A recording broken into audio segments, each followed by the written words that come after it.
Hello students. तो हम लोग पी ब्लॉक एलिमेंट्स देख रहे थे।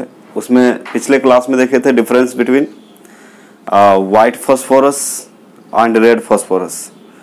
वाइट फास्फोरस में जो है मतलब बताया गया था कि वैक्सी सॉलिड होता है और इसको नाइफ से यानी कि चाकू से काटा जा सकता है, और वो जो होता है क्रिस्टलाइन सॉलिड होता है और हार्ड होता है। फिर बताया गया था इसका जो वाइट सॉलिड होता है इसका इग्निशन टेम्परेचर लो होता है और उसका इग्निशन टेम्परेचर क्या होता है, हाई होता है। फिर बताया गया था इसका जो गंध होता है वो लहसुन के समान होता है और वो जो है रेड फास्फोरस जो है गंधहीन होता है। तो इस तरह से ढेर सारे मतलब पॉइंट्स हम लोग देखे थे, है ना। आज हम लोग देखेंगे क्वेश्चन, जो भी क्वेश्चन होगा कंडीशन वाला होगा। इसमें आज बताया जाएगा कि जैसे मान लीजिए PCl5 है, क्या PCl5 ऑक्सीडाइजिंग और रिड्यूसिंग एजेंट दोनों हो सकता है, और यदि हो सकता है तो क्यों, और नहीं हो सकता है तो क्यों। तो कुछ इस तरह के क्वेश्चन आज हम लोग डील करेंगे जो आपको बोर्ड एग्जाम में डायरेक्ट पूछे जाते हैं। और एक इम्पॉर्टेंट इन्फॉर्मेशन ये है कि जो भी बच्चे प्रैक्टिस बैच वगैरह ज्वाइन नहीं किए थे, तो अब हम लोग नवंबर से क्रैश कोर्स भी शुरू कर रहे हैं और क्रैश कोर्स भी ज्वाइन कर सकते हैं। क्रैश कोर्स में मतलब जो भी बच्चे मान लीजिए प्रैक्टिस बैच ज्वाइन कर चुके हैं, वो यदि नहीं करना चाहते कोई दिक्कत नहीं, लेकिन जो नहीं किए प्रैक्टिस बैच ज्वाइन किए हैं बहुत सारी दिक्कत है, क्योंकि अब लास्ट समय बचा है। लास्ट समय में रिवीजन ही आपको क्या करेगा, हेल्प करेगा एग्जाम में नंबर लाने में।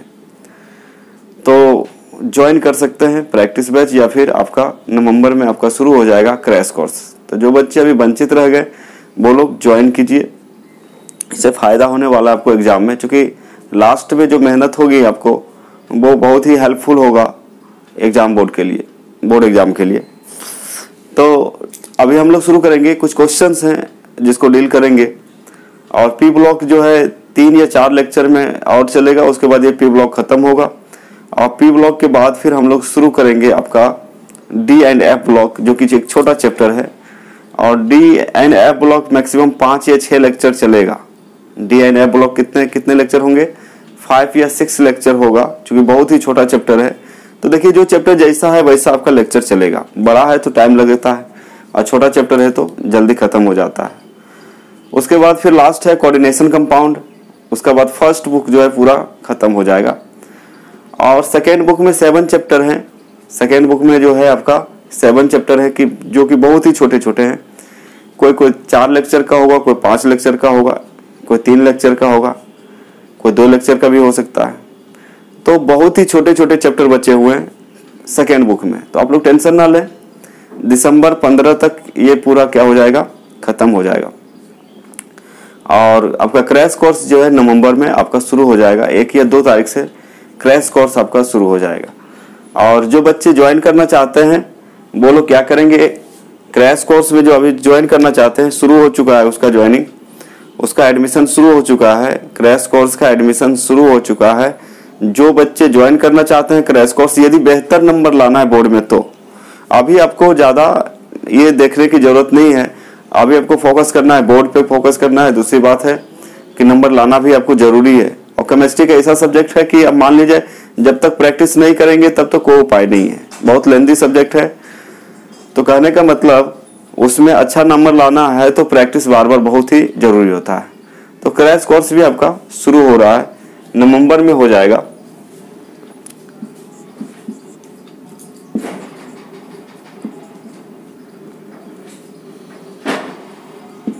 तो नवंबर में हम लोग शुरू कर रहे हैं। जो बच्चे ज्वाइन करना चाहते हैं इसको, वो अभी एडमिशन चल रहा है, ज्वाइन कर सकते हैं। नवंबर में आपका शुरू हो जाएगा। और कांटेक्ट करने के लिए व्हाट्सएप नंबर पे आप मैसेज कर सकते हैं, 7439278900 पर बात कर सकते हैं। और आपको पहले बता दिया गया कि यहाँ पे जो बोला जाता है वही होता है ना। कुछ इधर उधर की बातें नहीं होती है। डायरेक्ट आपका सिलेबस की बात की जाती है, आपका एग्जाम के ऊपर बात की जाती है। अब किस तरह से अच्छे मार्क्स आप ला सकते हैं उस पर बात किया जाता है। तो अच्छा मार्क लाना बहुत जरूरी है। और अभी का जो टाइम है बहुत ही गोल्डन टाइम है आपका, बहुत ही प्रीशियस टाइम है। और इस टाइम का उपयोग करना बहुत जरूरी है, सदुपयोग करना बहुत जरूरी है, क्योंकि समय निकल जाने के बाद फिर पछताने के अलावा कुछ रहता नहीं है। तो जो बच्चे ज्वाइन करना चाहते हैं क्रैश कोर्स, वो एडमिशन ले सकते हैं। अब इस पर आप बात कर लेंगे मैसेज करके, आपको पूरा इन्फॉर्मेशन दे दी जाएगी कब से स्टार्ट होगा। ऐसे 1 या 2 नवंबर से आपका क्रैश कोर्स शुरू हो जाएगा। और टाइमिंग जो रहेगा आपका, टाइमिंग हो सकता है 7 से 8 रहे, या फिर रहेगा दोपहर में रह सकता है 2 से 3, या फिर 11 से 12 रह सकता है। क्रैश कोर्स का जो टाइमिंग है 11 से 12 और 2 से 3 रहेगा। रही बात सेंटर खुलने का, तो सेंटर अभी जो है आपका जो अभी उम्मीद कम रखिए, क्योंकि बीच में दुर्गा पूजा आ रहा है, बहुत सारा प्रॉब्लम, लेकिन आप पढ़ सकते हैं। ऐसे भी आदत तो हो ही गया होगा पढ़ते पढ़ते मोबाइल पे, टेंशन लेने की जरूरत नहीं है। तो टाइमिंग रहेगा क्रैश कोर्स का 11 से 12 और 2 से 3 रहेगा। तो ये टाइमिंग आपका क्रैश कोर्स का है ना। और उसका एडमिशन अब चल रहा है, और जिनको ज्वाइन करना है आप इस नंबर, ये व्हाट्सएप नंबर है, इसमें मैसेज करेंगे, नाम बताएंगे और ज्वाइन कर सकते हैं। तो अभी स्टार्ट हम लोग करेंगे, अभी हम लोग स्टार्ट करेंगे। अभी तो हम लोग सिलेबस पूरा पढ़ रहे हैं, मतलब हर टॉपिक को डील किया जा रहा है, हर एक तरह के क्वेश्चन बताया जा रहा है, ताकि आपको जिस टाइप का क्वेश्चन पूछे आपको दिक्कत ना हो। तो चलिए हम लोग स्टार्ट करते हैं अभी अपना मतलब क्वेश्चन। तो अभी सबसे पहला क्वेश्चन डील करेंगे हम लोग। जैसे PCl5 है, वो ऑक्सीडाइजिंग एजेंट के साथ साथ रिड्यूसिंग एजेंट हो सकता है या नहीं? यदि हो सकता है तो क्यों, और नहीं हो सकता है तो क्यों? जैसे PCl5 है, ये दोनों है या फिर दोनों में से एक है? ऑक्सीडाइजिंग एजेंट है या रिड्यूसिंग एजेंट है, या फिर दोनों है? यदि है तो क्यों, और नहीं है तो क्यों? तो पी ब्लॉक एलिमेंट में आप देख रहे हैं पूरा का पूरा क्या है, कंडीशन संबंधी क्वेश्चन है, सब कंडीशनल है, सब कॉन्सेप्चुअल है, बिना कॉन्सेप्ट का बनेगा नहीं। इसलिए आपको एक एक चीज बताया जा रहा है, तोड़ तोड़ के बताया जा रहा है क्वेश्चन के रूप में। टॉपिक का जो है क्वेश्चन, जैसे हम अभी पढ़े थे, कल और परसों का लेक्चर देखे होंगे, तो पी ब्लॉक एलिमेंट में 15 ग्रुप एलिमेंट के बारे में पढ़ाया गया था। तो वहां लिख देते हेडिंग में क्या चाहिए, 15 ग्रुप एलिमेंट्स। तो ऐसा नहीं करके हम क्या किए, आपको डायरेक्ट जो है क्वेश्चन के द्वारा आपको पढ़ाया जा रहा है। इससे फायदा होने वाला है आपको कि बोर्ड में जिस टाइप से क्वेश्चन पूछे जाएंगे उसी टाइप से आपको बताया जा रहा है। मतलब आपको थोड़ा भी हेजिटेशन नहीं होगा, मतलब एग्जाम हॉल में। तो चलिए हम लोग स्टार्ट करते हैं। कॉपी कलम लेके बैठ जाइए और लिखिए, ठीक है? ये शुरू करते हैं।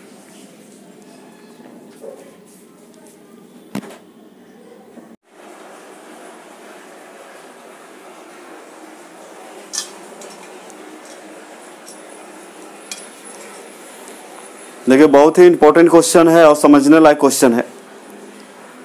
अभी हम लोग इसको देखते हैं क्या है ये। तो ये क्वेश्चन आपका दिया है कि can PCl5 acts as oxidizing agent as well as reducing agent, justify.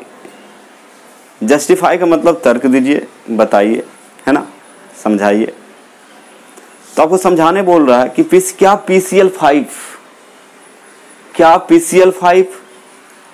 Oxidising agent के साथ साथ रिड्यूसिंग एजेंट हो सकता है? तो बच्चे रिड्यूसिंग एजेंट का मतलब, रिड्यूसिंग एजेंट उसको बोलेंगे जो ऑक्सीडेशन स्टेट को क्या करता है, बढ़ा देता है, कम से ज्यादा करता है, कम से ज्यादा करता है, उसको क्या बोलते हैं, रिड्यूसिंग एजेंट। और यदि ज्यादा से कम हो रहा है, ज्यादा से कम हो रहा है, देखिए ऑक्सीडाइजिंग एजेंट, रिड्यूसिंग एजेंट याद रखिएगा।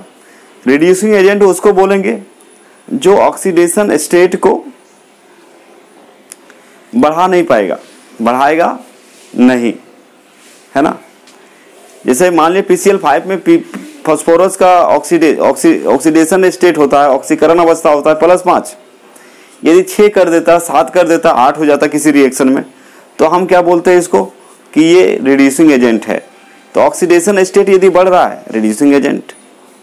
ऑक्सीडेशन स्टेट यदि घट रहा है तो उसको बोलते हैं ऑक्सीडाइजिंग एजेंट। मतलब ऑक्सीडेशन स्टेट, ऑक्सीकरण अवस्था यदि घटेगा तो उसको बोलेंगे ऑक्सीडाइजिंग एजेंट, और ऑक्सीडेशन स्टेट यदि बढ़ेगा तो उसको बोलेंगे हम लोग रिड्यूसिंग एजेंट। तो कहने का मतलब PCl5 में P का जो ऑक्सीडेशन स्टेट होता है +5, और +5 से और ज्यादा नहीं किया जा सकता, +5 से और ज्यादा नहीं किया जा सकता है। इसलिए आप बोल सकते हैं कि PCl5 जो है रिड्यूसिंग एजेंट नहीं हो सकता, क्योंकि ऑक्सीडेशन तो रियल में कितना होता है, फास्फोरस का 5 होता है +5, तो +6 हो सकता है क्या, +7 हो सकता है क्या, नहीं हो रहा है। तो इसका मतलब ये रिड्यूस नहीं कर पा रहे, मतलब इसको रिड्यूसिंग एजेंट नहीं बोल पाएंगे हम। लेकिन ये अपना ऑक्सीडेशन स्टेट को घटा सकता है, +5 से +3 कर सकता है, +5 से +3 कर सकता है, इसलिए इसको हम लोग बोलेंगे ऑक्सीडाइजिंग एजेंट, ऑक्सीकारक बोलते हैं। ऑक्सीडाइजिंग एजेंट का मतलब क्या होता है, ऑक्सीकारक, याद रखिए ऑक्सीडाइजिंग एजेंट का मतलब ऑक्सीकारक और रिड्यूसिंग एजेंट का मतलब होता है अपचायक। तो इस तरह क्वेश्चन पूछे जा सकते हैं आपसे कि PCl5 क्या ऑक्सीकारक के साथ साथ अपचायक हो सकता है क्या। तर्क दीजिए मतलब कंडीशन बताइए, यदि हो सकता है तो क्यों और नहीं हो सकता है तो क्यों। बात समझ में आई।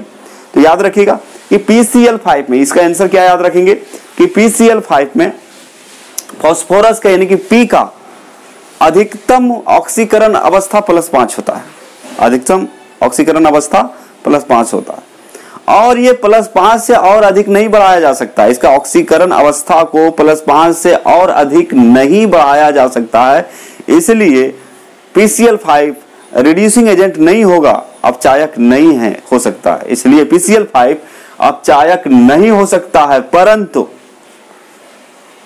परंतु PCl5 में P का यानी कि फास्फोरस का ऑक्सीकरण अवस्था +5 से कम करके +5 से डिक्रीज करके +3 किया जा सकता है। तो यहाँ ऑक्सीडेशन स्टेट यदि घट रहा है तो उसको बोलेंगे ऑक्सीडाइजिंग एजेंट। ऑक्सीडेशन स्टेट यदि घट रहा है तो ऑक्सीडाइजिंग एजेंट, ऑक्सीडेशन स्टेट यदि बढ़ रहा है तो रिड्यूसिंग एजेंट। तो यहाँ पे आपका नहीं बढ़ता है, ये मतलब घट सकता है, +5 से +3 हो सकता है, इसलिए इसको क्या बोलेंगे, रिड्यूसिंग एजेंट। ध्यान में रखिएगा। अब यही चीज आपको यहाँ पे लिखा हुआ है, जो अभी हम आपको बताए वही यहाँ पे क्या है लिखा हुआ है। क्या लिखना जरूरी है ना, कल मान लिया हम बोल दिए, ये क्या जरूरी है, आप पर विश्वास कैसे करेंगे, आप लिख लीजिएगा उसको, नहीं लिखिएगा।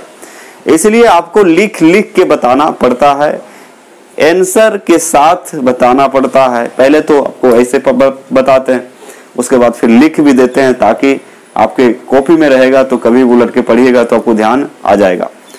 अब देखिए क्या बोल रहा है, can PCl5 acts as oxidizing agent as well as reducing agent, justify.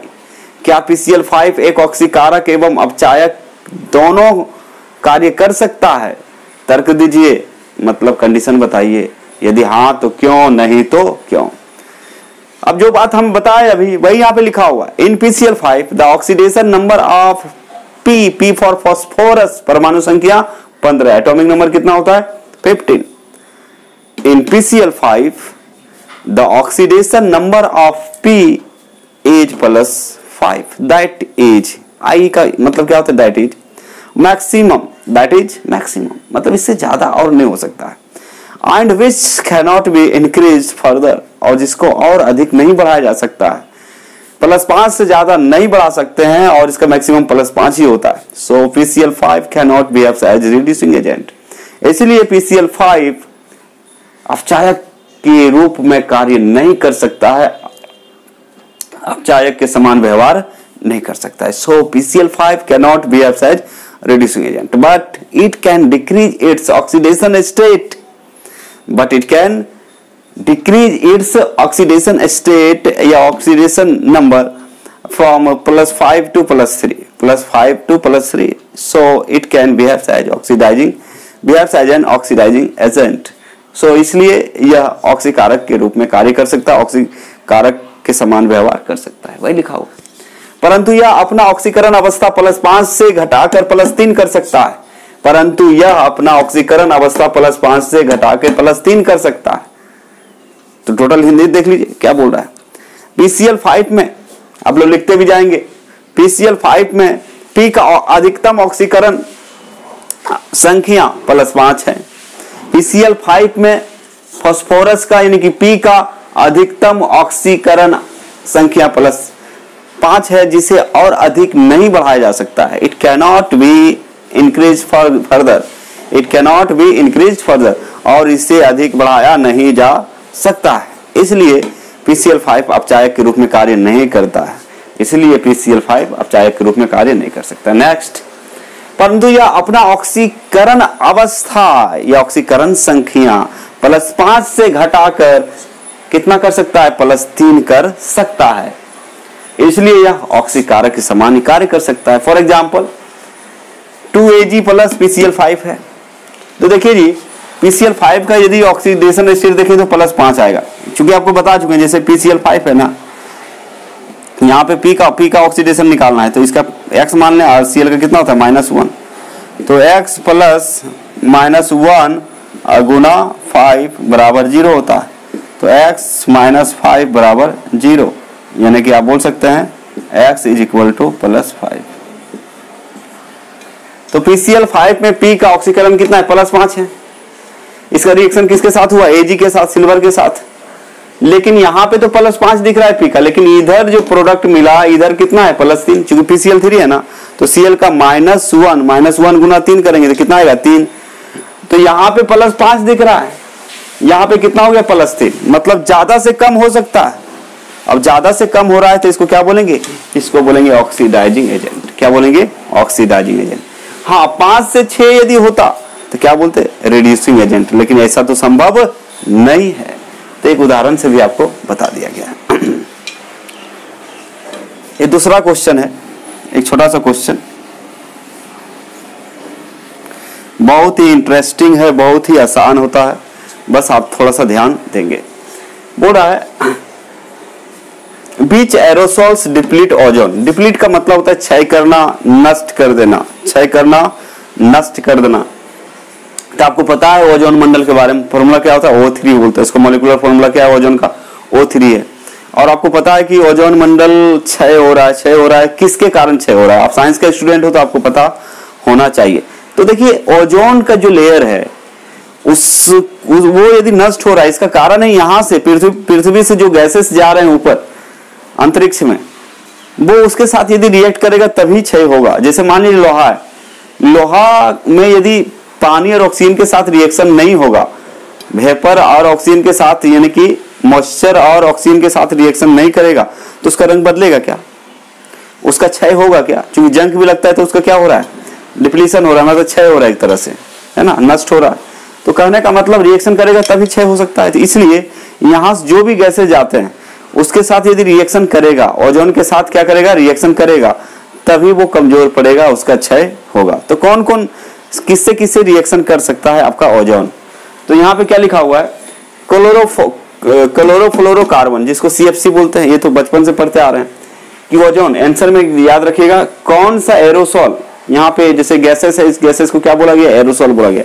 Gas को क्या बोला गया है, एरोसोल।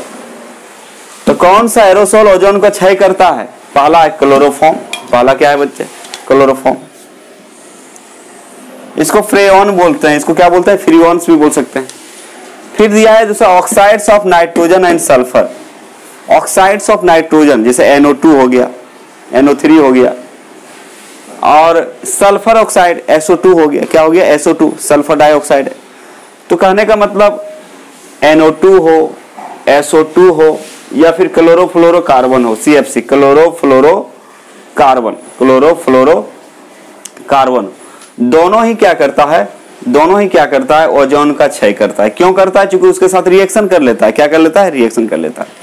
तो CFC यानी क्लोरोफ्लोरोकार्बन या फ्रीऑन नाइट्रोजन तथा सल्फर के ऑक्साइड, नाइट्रोजन तथा सल्फर के ऑक्साइड आदि ओजोन से अभिक्रिया करके, किससे अभिक्रिया करके, ओजोन से अभिक्रिया करके उसका क्षय करता है। इसका क्या करता है, क्षय करता है, डिप्लीट करता है, नष्ट करता है। तो इस बात को आप ध्यान में रखेंगे, है ना, क्षय कैसे होता है।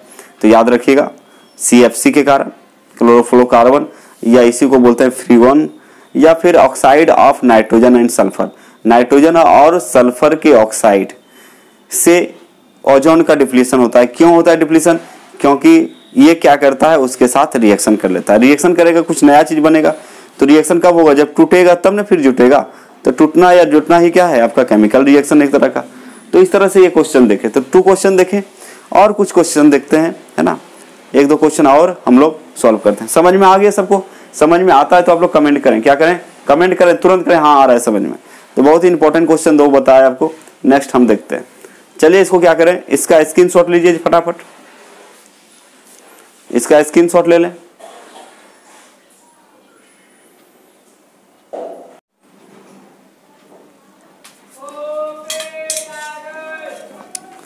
अब देखिए यहाँ पे क्या है, एक बहुत ही इंपॉर्टेंट क्वेश्चन यहाँ पे बताने जा रहे हैं, इससे आपको फायदा भी होने वाला है और दैनिक जीवन में भी इससे अलर्ट रहना है। जैसे SO2 एक गैस है, SO2 सल्फर डाइऑक्साइड, इसको क्या पढ़ते हैं, SO2 को पढ़ते हैं सल्फर डाइऑक्साइड। ओके, यदि आपसे क्वेश्चन किया जाए कि सल्फर डाइऑक्साइड एक प्रदूषक है, एक पॉल्यूटेंट है, पॉल्यूटेंट का मीन्स प्रदूषक, तो आपसे यदि बोला जाए कि SO2 एक प्रदूषक है तो आप किस नजरिए से देखेंगे, इसको कैसे बताएंगे, कैसे प्रूव करेंगे कि ये आपका क्या है, प्रदूषक है। SO2 एक प्रदूषक है, आप प्रूव करें, बताएं, समझाएं क्यों, इसके पीछे कारण क्या है। तो यदि आपसे क्वेश्चन किया जाए कि SO2 एक प्रदूषक है क्यों, SO2 एक क्या है, प्रदूषक है क्यों, तो आपको सोचना पड़ेगा क्यों प्रदूषक है। तो देखिए बच्चे, SO2 जो है बहुत ही खतरनाक गैस है। बोलिए क्यों? क्योंकि इसका मात्रा यदि 5 ppm होता है, कितना होता है, 5 ppm होता है, तो कहने का मतलब सबसे पहले तो ये इरिटेटिंग गैस है। इरिटेटिंग मतलब जलन उत्पन्न करता है, जैसे आंख में जलन उत्पन्न करेगा। ये जो रेस्पिरेटरी है, श्वसन नली, इसको रेस्पिरेटरी का मतलब क्या होता है, श्वसन नली, श्वसन नली में जलन उत्पन्न करता है, श्वसन नली में क्या करता है, जलन उत्पन्न करता है। और फिर यदि इसका मात्रा 5 ppm हो जाए, 5 ppm का मतलब पार्ट्स पर मिलियन, यानी कि 10⁻⁶ पार्ट्स पर मिलियन होता है। ppm का मतलब होता है पार्ट्स पर मिलियन, पार्ट्स पर मिलियन, याद रखिएगा। ppm का फुल फॉर्म होता है पार्ट्स पर मिलियन। तो यहां पे आप ध्यान रखेंगे, ध्यान क्या रखना है आपको, कि इसका यदि मात्रा आपका एटमॉस्फेयर में, वातावरण में 5 ppm हो जाए तो आपका गला में दर्द होगा, जलन होगा, क्या होगा, आंख में जलन होगा, रेडनेस आ जाएगा, आंख में लाली आ जाएगा। तो ये बहुत ही क्या है, एक तरह का खतरनाक है, एक खतरनाक गैस है, ठीक है। और आंख में आंसू भी आने लगता है, अपने आप क्या आता है, आंसू भी आता है। और दम घुटने लगता है, क्या होने लगता है, दम घुटने लगता है, मतलब सांस लेने में दिक्कत होता है। तो ये आप याद रखिएगा, ये प्रदूषक क्यों माना गया। प्रदूषक किसको बोलते हैं, जो हमारे लिए, जीव जंतुओं के लिए, प्लांट्स के लिए, एनिमल्स के लिए हानिकारक हो। प्रदूषक वैसे पदार्थ को यहां पे बोलेंगे जो जीव जंतुओं के लिए हानिकारक हो, लिविंग थिंग्स के लिए क्या हो, हानिकारक हो। तो याद रखिएगा बच्चे, तो वही यहां पे लिखा हुआ है। दूसरी बात, आगे की बात करें कि यदि ये वातावरण में क्या करता है, ये मॉइस्चर के साथ वायु के उपस्थिति में रिएक्शन करता है, मतलब एयर के प्रेजेंट में, एयर में प्रेजेंट जो आपका मॉइस्चर है उसे रिएक्ट करता है और सल्फ्यूरस एसिड बनाता है। वो अम्लीय वर्षा के रूप में आता है, मतलब एसिड रेन के रूप में नीचे आता है। और यदि आपका दीवार वगैरह संगमरमर का बना हुआ, मार्बल जिसको बोलते हैं, मार्बल का मतलब क्या होता है, संगमरमर, संगमरमर से बना हुआ है, तो उसको क्या करता है, नष्ट कर देता है। क्या करता है, नष्ट करता है। इसके अलावा जो हरे पेड़ पौधे होते हैं, उसका पत्ती यदि कट फट रहा है, अपने से फट रहा है, कट रहा है, टूट के अपने आप गिर रहा है, तो उसका भी प्रभाव क्या है, SO2 का प्रभाव है। दूसरी बात है, जो पेड़ पौधे होते हैं उसमें क्लोरोफिल को नष्ट कर देता है, और क्लोरोफिल के कारण ही आपका जो पत्ते होते हैं हरे होते हैं पेड़ पौधे के, तो क्लोरोफिल बनने देता नहीं है, इसलिए पत्ते कटने, फटने, टूटने लगते हैं। इस तरह की बात है। और तो ये आपको याद रखना है इतने चीज। तो देखिए SO2 एक प्रदूषक इसलिए माना जाएगा क्योंकि ये इसका कम सांद्रता में भी, यानी कि 5 ppm में भी हमारे गला में जलन उत्पन्न करता है, आंसू आता है, आंख लाल हो जाता है, दम घुटने लगता है, ठीक है। पेड़ पौधों के लिए भी हानिकारक है क्योंकि क्लोरोफिल बनने देता नहीं है, पत्ते कट फट जाते हैं। जानवरों के लिए भी अच्छा नहीं है। दूसरी बात है कि यदि ये मॉइस्चर के साथ अभिक्रिया कर लेता है, यानी कि एटमॉस्फेयर में जो मॉइस्चर है, मतलब एयर में प्रेजेंट जो मॉइस्चर है उसके साथ रिएक्शन करके सल्फ्यूरस अम्ल बनाता है और वो एसिड रेन के रूप में नीचे आता है, और जो संगमरमर के पत्थर हैं उनको ये नष्ट कर देता है, खराब कर देता है। तो देखिए बच्चे, अभी जो बात अभी बताई वही यहाँ पे लिखा हो, इसको ध्यानपूर्वक पढ़ें, ठीक है। क्या बोल रहा है question, how is SO2 an air pollutant. SO2 किस प्रकार से एक वायु प्रदूषक है। How is SO2 an air pollutant, मतलब SO2 किस प्रकार से एक वायु प्रदूषक है। आंसर लिखेंगे harmful effect of SO2। Harmful का मतलब हानिकारक होता है, SO2 के हानिकारक प्रभाव, इसका जवाब दे रहे हैं, SO2 के हानिकारक प्रभाव, ठीक है। अब देखिए क्या क्या हानिकारक प्रभाव, क्या लिखा हुआ, SO2 इज एन इरिटेटिंग का मतलब जलन उत्पन्न करना है ना, ज्वलन होता है ना, जलन उत्पन्न। तो SO2 is an irritating gas to the respiratory, तो ये गला में जलन उत्पन्न करने वाला क्या है, एक गैस है। At a concentration of even 5 ppm, at a concentration of even 5 ppm, it cause throat and eye irritation. यदि आपका इसका जो कॉन्सेंट्रेशन मतलब सांद्रता जो है 5 ppm होगा तो ये गला और आंख में क्या जलन उत्पन्न करता है, ज्वलन उत्पन्न करता है। आंख और गला में क्या करता है, जलन उत्पन्न करता है। दिस रिजल्ट इन कफ भी हो जाता है, कफ। टीयर्स, आंसू आते हैं। रेडनेस, आंख में लाली हो जाता है, लाली मतलब लाल हो जाता है, ठीक है। पूरा it causes breathlessness and effect the voice box also. तो स्वर तंत्र जो है, स्वर तंत्र, वॉइस बॉक्स मतलब क्या होता है, वॉइस का मतलब आवाज, स्वर, तो वॉइस तंत्र को भी प्रभावित करता है और दम घुटने की स्थिति ला देता है। दम घुटने मतलब सांस लेने में बहुत ही दिक्कत होने लगता है। ये इतना खतरनाक है, तो ये हम लोग के लिए हो गया हानिकारक। दूसरा, तो पहला प्रूफ है, पहला जो कंडीशन है ये बताया आपको, है ना, कि भाई SO2 जो है सांस नली में ज्वलन उत्पन्न करता है, सांस लेने में दिक्कत करता है, आंख में लाल देता है ना, आंसू आने लगता है, उसके बाद दम घुटता है, कितना कॉन्सेंट्रेट 5 ppm में, ठीक है, कफ हो जाता है, ये सब बात है। दूसरा, एट लो कॉन्सेंट्रेशन, यदि 5 ppm से कम है, 5 ppm से कम है, it is harmful for plant. यदि 5 ppm है तो हम लोग को प्रभावित करेगा। इसका कॉन्सेंट्रेशन कितना हो जाए, 5 ppm, तो सबसे ज्यादा मनुष्यों पर यानी कि ह्यूमन बींग्स पर प्रभाव डालता है। यदि कॉन्सेंट्रेशन इसका कम हो तो it is harmful for plant. यदि इसका सांद्रता कम होता है तो ये हार्मफुल होता है, पौधों के लिए हानिकारक होता है। It slows down the formation of the chlorophyll resulting injured leaves and loss of green colour. अब ये क्या करता है, क्लोरोफिल का जो बनना है वो स्लो कर देता है, मंद कर देता है, बनने देता नहीं, क्लोरोफिल को बनने नहीं देगा, क्लोरोफिल बनने नहीं देता है। इसके कारण आपका क्या होता है, पत्ते जख्मी हो जाते हैं, मतलब कट फट जाते हैं। यहाँ इंजर्ड का मतलब क्या होता है, कट फट जाना, इंजरी बोलते हैं, ढेर सारा इंजरीज हो गया मतलब कट फट गया, जैसे बॉडी में बहुत सारा चोट आई है, कट फट गया है तो उसको क्या बोलते हैं, इंजर्ड हो गया। क्या हो गया, इंजर्ड। तो इंजर्ड का मतलब यहाँ बोलेंगे कट फट जाता है। इसका रिजल्ट क्या होता है, पत्ते जो है इंजर्ड हो जाते हैं और जो ग्रीन कलर होता है वो लॉस हो जाता है, मतलब ग्रीन कलर खत्म हो जाता है, पौधे का ग्रीन कलर जो है खत्म कर देता है। इतना खतरनाक चीज है, तो याद रखेंगे, at low concentration it is harmful for plant too it slows down the formation of chlorophyll resulting injured leaves and loss of green colour. कम सांद्रता में भी यह पौधों के लिए हानिकारक है। यह क्लोरोफिल बनने की प्रक्रिया को मंद करती है, जिसके कारण पत्तियों का कटना, फटना तथा हरे रंगों का क्षय हो जाता है। क्षय हो जाता है मतलब गायब हो जाता है, नष्ट हो जाता है। सेकेंड है SO2 reacts, third number, SO2 reacts with moisture present in air. तो एयर में जो मॉइस्चर है, नमी है, उसके साथ SO2 सल्फर डाइऑक्साइड क्या करता है, रिएक्शन करता है टू फॉर्म सल्फ्यूरस एसिड, और क्या बना लेता है, सल्फ्यूरस एसिड बना लेता है, काउजिंग एसिड रेन। और इसके कारण क्या होता है, सल्फ्यूरस एसिड का बनने के कारण मतलब अम्लीय वर्षा होता है। It damages the marble of building and cause disease and animal, humans and plants.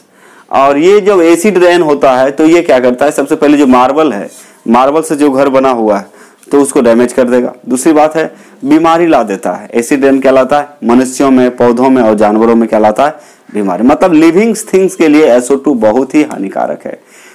Living things जो है, लिविंग थिंग्स के लिए, जो जीवित है, उनके लिए बहुत ही बड़ा हानिकारक साबित होता है।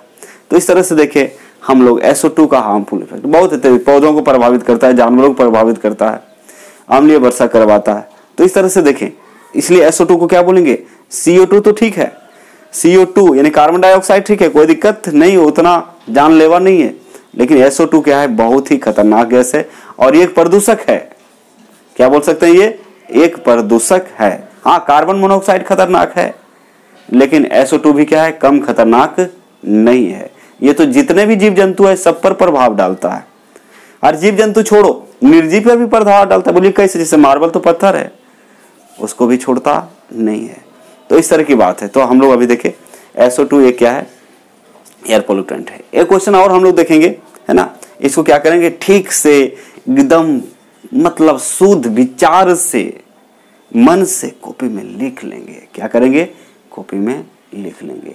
नया चीज सीखे ना कि SO2 का क्या क्या प्रभाव डाल सकता है, समझ सकते हैं कितना खतरनाक गैस होते हैं। तो फैक्ट्री जो जहाँ पे मेडिसिन वगैरह बनता है वहाँ पे ये सब गैसेस निकलता है जो कि वातावरण में जाता है और इस तरह की बीमारी ला रहा है, इस तरह की बीमारी ला रहा है। तो इसका कॉन्सेंट्रेशन कम से कम होना चाहिए वायुमंडल में। तो बाद में यदि कुछ अब बने इस क्षेत्र में, केमिकल के क्षेत्र में, तो इसको कंट्रोल करने की कोशिश किया जाए कि वातावरण में, वायुमंडल में इसका कम से कम मात्रा ऊपर जाए ताकि जीव जंतु सुरक्षित रह सके। तो ये बहुत ही खतरनाक गैस है। तो चलिए क्वेश्चन और हम अभी देखेंगे, एक क्वेश्चन और पढ़ाएंगे आपको, उसके बाद फिर मतलब आपको बोले ना 3 लेक्चर और होगा, मुश्किल से कितना 3 लेक्चर और होगा, उसके बाद ये चैप्टर खत्म होगा। उसके बाद आपके जो है शुरू करेंगे D and F block element, D and F, वो भी 4 लेक्चर चल सकता है, 4 से 5 लेक्चर। उसके बाद फिर आ जाएंगे सबसे इंपॉर्टेंट इनऑर्गेनिक केमिस्ट्री का, वो है आपका कोऑर्डिनेशन कंपाउंड, है ना। अब वो जब खत्म हो जाएगा तो पहला जो मोटी किताब थी वो खत्म। सेकेंड बुक जो है आपको बता चुके हैं, बहुत ही 7 चैप्टर है, लेकिन छोटे छोटे चैप्टर हैं, 4 पेज का 5 पेज का चैप्टर बनाया गया है और टेंशन लेने का नहीं, है ना। बिंदास होकर पढ़िए, जितना पढ़ा दिया गया है उसका रिवीजन करते रहें, जितना पढ़ा दिया गया है उसका रिवीजन करते रहें, जितना पढ़ा चुके हैं उसका रिवीजन करते रहें, ठीक है। चलिए तो हम लोग एक क्वेश्चन और देखते हैं, इसका फटाफट क्या करें, फटाफट जितना जल्दी हो सके स्क्रीनशॉट ले लीजिए, लिखना जरूरी है ना। चलिए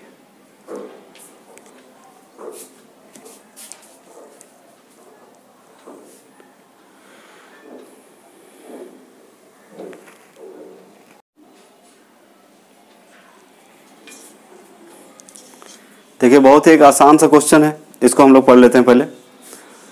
क्या बोल रहे, why are halogens a strong oxidizing agent. Halogen प्रबल ऑक्सीकारक क्यों होते हैं। हैलोजन को एक प्रबल ऑक्सीकारक कहा जाता है, इसका कारण क्या है, आपको कारण बताना है। क्या बताना है आपको, कारण, क्या क्या कारण है। तो देखिए बच्चे, जो हैलोजेंस होते हैं उसका इलेक्ट्रॉन गेन एंथैल्पी जो है बहुत ही कम होता है, मतलब आसानी से वो क्या कर सकता है, मतलब गेन कर सकता है। दूसरा है इसका बॉन्ड डिसोसिएशन एंथैल्पी भी कम होता है, मतलब इसका बॉन्ड आसानी से टूट सकता है, इसका बॉन्ड क्या हो सकता है, आसानी से टूट सकता है। हाँ, इलेक्ट्रोनेगेटिविटी क्या होता है, बहुत ज्यादा होता है। इलेक्ट्रोनेगेटिविटी ज्यादा होने के कारण ये इलेक्ट्रॉन आसानी से गेन कर लेता है। तो हैलोजन जो है सबसे बड़ा चोर मान सकते हैं, चोर ग्रुप मान सकते हैं। चोर क्यों बोलते हैं, क्योंकि इलेक्ट्रॉन को आसानी से ले लेता है, इलेक्ट्रॉन को लेने में दिक्कत नहीं है, इसको आसानी से ले लेता है। तो यहां पे बोल रहा है halogens have a strong electron accepting tendency. Halogen के पास जो है इलेक्ट्रॉन को एक्सेप्ट, ग्रहण करने की प्रवृत्ति होती है, टेंडेंसी होती है। टेंडेंसी मतलब क्या है, प्रवृत्ति होती है। तो halogens have a strong electron accepting tendency due to the low bond dissociation enthalpy. तो इसका जो है बॉन्ड डिसोसिएशन एंथैल्पी यानी कि आबंध वियोजन ऊर्जा बोलते हैं। आबंध वियोजन ऊर्जा का मतलब आबंध, बंधन को तोड़ते समय जो एनर्जी इन्वेस्ट करना पड़ता है, देना पड़ता है, यह एनर्जी लगता है, उसको क्या बोलते हैं, मतलब bond dissociation enthalpy. High electronegativity होता है and large negative electron enthalpy, मतलब इलेक्ट्रॉन लेने की जो है एंथैल्पी बहुत ही लार्ज होता है, अधिक होता है। तो कुछ कारण है, तो देखिए याद रखिएगा, क्या याद रखना है, सबसे पहले इलेक्ट्रॉन एक्सेप्टिंग टेंडेंसी होता है। क्यों होता है, लो बॉन्ड डिसोसिएशन एंथैल्पी, इसका आबंध वियोजन ऊर्जा कम होता है। इसको प्रबल ऑक्सीकारक क्यों कहा गया, उसका कारण है सबसे पहले इसका आबंध वियोजन ऊर्जा कम होता है, एंथैल्पी कम होता है। विद्युत ऋणात्मकता ज्यादा होता है, इलेक्ट्रॉन ग्रहण करने की क्षमता ज्यादा होता है, इसलिए अलग अलग मतलब पदार्थों के साथ ये क्या होता है, आसानी से कंबाइन। जैसे आप देख सकते हैं सल्फर के साथ भी आपका हैलोजन जुड़ता है, ऑक्सीजन के साथ भी जुड़ता है, हाइड्रोजन के साथ भी जुड़ता है, कार्बन के साथ भी जुड़ता है, मतलब मेटल ले तो सोडियम के साथ, कैल्शियम के साथ, पोटेशियम के साथ, ये हैलोजन क्या होता है, आसानी से जुड़ जाता है, मतलब एक अच्छा ऑक्सीकारक है। क्या है, एक अच्छा ऑक्सीकारक है। अब यहाँ पे देखिए क्या है लिखा हुआ, पढ़िए आराम से। Halogens have a strong electron accepting tendency due to low bond dissociation enthalpy, high electronegativity and large negative electron enthalpy. So they easily oxidize with various substance and are good oxidizing agent. देखिए oxidizing में s भी लिख सकते हैं, Z भी लिख सकते हैं। ऑक्सीडाइजिंग में जेड या एस का उपयोग कर सकते हैं, कोई प्रॉब्लम नहीं। तो दो तीन बात याद रखना है। सबसे पहले इलेक्ट्रॉन एक्सेप्टिंग टेंडेंसी बहुत ज्यादा होता है, इलेक्ट्रोनेगेटिविटी ज्यादा होता है, उसके बाद बॉन्ड डिसोसिएशन एंथैल्पी कम होता है। ये तीन कारण है। ये तीन कारणों के कारण से इसको हम लोग एक अच्छा ऑक्सीकारक कहते हैं। हिंदी में देख लें, एक इलेक्ट्रॉन तत्काल प्रतिग्रहण कर लेने की प्रवृत्ति के कारण, मतलब इलेक्ट्रॉन को आसानी से क्या करता है, ग्रहण कर लेता है, एक्सेप्टिंग टेंडेंसी। एक इलेक्ट्रॉन, चूंकि एक इलेक्ट्रॉन यहाँ पे लिख सकते हैं, क्यों? चूंकि हैलोजेंस मैक्सिमम एक ही इलेक्ट्रॉन एक्सेप्ट कर सकता है, चूंकि उसका वैलेंस इलेक्ट्रॉन होता है 7। एक और लेगा तो कितना हो जाएगा, ऑक्टेट पूरा हो जाएगा, 8 हो जाएगा। तो एक इलेक्ट्रॉन तत्काल प्रतिग्रहण कर लेने की प्रवृत्ति के कारण हैलोजन प्रबल ऑक्सीकारक प्रकृति के होते हैं। कम आवंत वियोजन एंथैल्पी, उच्च विद्युत ऋणात्मकता तथा अधिक ऋणात्मक इलेक्ट्रॉन लब्धि के कारण हैलोजन प्रबलता से इलेक्ट्रॉन ग्रहण करने की क्षमता रखते हैं। इसलिए वे आसानी से अनेक पदार्थों के साथ ऑक्सीकृत हो जाते हैं और एक अच्छे ऑक्सीकारक कहलाते हैं। तो ये याद करने की चीज है। एक दो बात याद रखना है कि बॉन्ड डिसोसिएशन एंथैल्पी कम होता है, इलेक्ट्रोनेगेटिविटी ज्यादा होता है, इलेक्ट्रॉन एक्सेप्टिंग टेंडेंसी सबसे ज्यादा होता है, इसलिए क्या अच्छा ऑक्सीकारक है। तो एक इलेक्ट्रॉन तत्काल प्रतिग्रहण कर लेने की प्रवृत्ति के कारण हैलोजन प्रबल ऑक्सीकारक प्रकृति के होते हैं। कम आवंत वियोजन एंथैल्पी होता है इसका, उच्च विद्युत ऋणात्मकता तथा अधिक ऋणात्मक इलेक्ट्रॉन लब्धि के कारण हैलोजन प्रबलता से इलेक्ट्रॉन ग्रहण करने की क्षमता रखते हैं, इसलिए वे आसानी से अनेक पदार्थों के साथ कंबाइन कर जाते हैं, जुड़ जाते हैं, इसलिए इसको एक अच्छा ऑक्सीकारक कहा जाता है। तो इस तरह से याद रखिएगा, है ना। इसको क्या करेंगे हम लोग, याद रखें। एक इलेक्ट्रॉन आसानी से एक्सेप्ट कर लेता है, जैसे मान लीजिए यहाँ पे एक्स को मान लें, एक्स है कोई हैलोजन है, क्या है, हैलोजन। यदि इसके पास कोई इलेक्ट्रॉन दिखा तो ये फटाफट क्या करता है, ग्रहण कर। कितना इलेक्ट्रॉन एक्सेप्ट किया, एक किया, तो यहाँ पे -1 आ गया, है ना। तो यहाँ पे कितना आ गया, -1 आ गया। तो कहने का मतलब ये एक इलेक्ट्रॉन आसानी से ग्रहण करने की क्षमता रखता है, इसीलिए इसको हम लोग क्या बोलते हैं, एक अच्छा ऑक्सीकारक है। क्या है, एक अच्छा ऑक्सीकारक। तो इस तरह से देखिए बच्चे, कुछ क्वेश्चन आज देखें, बहुत ही इंपॉर्टेंट क्वेश्चन देखें, इसको ठीक से लिख लेंगे आप लोग और याद करने की कोशिश करेंगे। और ध्यान रखेंगे, क्रैश कोर्स बहुत ही जल्दी शुरू होने जा रहा है, आपका नवंबर में शुरू हो जाएगा, ठीक है। जितने भी दोस्त हैं सबको इन्फॉर्म कर दें, एडमिशन चल रहा है ना। और आप जो है, जो नंबर दिया गया था शुरू में, उससे बात कर सकते हैं उस नंबर पे और इन्फॉर्मेशन ले सकते हैं, एडमिशन ले सकते हैं और शुरू कर देंगे हम लोग। उसमें भी जान जीव लगा के हम लोग पढ़ेंगे। इधर तो सिलेबस पढ़ ही रहे हैं, उधर भी हमें पढ़ना जरूरी है। तो ठीक है, आज के लेक्चर यहीं समाप्त करते हैं, फिर नेक्स्ट लेक्चर में मिलते हैं। 3 क्लास और होगा, 3 से 4 क्लास और होगा पी ब्लॉक का। उसके बाद पी ब्लॉक खत्म हो जाएगा, बहुत ही बड़ा चैप्टर खत्म होने जा रहा है। उसके बाद हम लोग शुरू करने देंगे तुरंत D and F block. D and F block में भी ज्यादा समय नहीं लगेगा, 3 से 4 या 5 लेक्चर होगा मैक्सिमम, 4 से 5 लेक्चर होंगे। और वो खत्म होने के बाद फिर कॉन्सेप्ट वाला चीज पढ़ेंगे हम लोग फिर से। इनऑर्गेनिक का लास्ट चैप्टर जो कोऑर्डिनेशन कंपाउंड है, उसमें 5 से 6 नंबर या मैक्सिमम 8 नंबर 10 नंबर फिक्स है आपका। 8 भी पूछता है, 10 भी पूछता है, तो उसमें आपका फिक्स है। कभी कभी 12 नंबर तक भी पूछा है, 9 नंबर चैप्टर से कोऑर्डिनेशन कंपाउंड। उसमें आईपीएससी नेम लिखेंगे इनऑर्गेनिक कंपाउंड का, ठीक है बच्चे।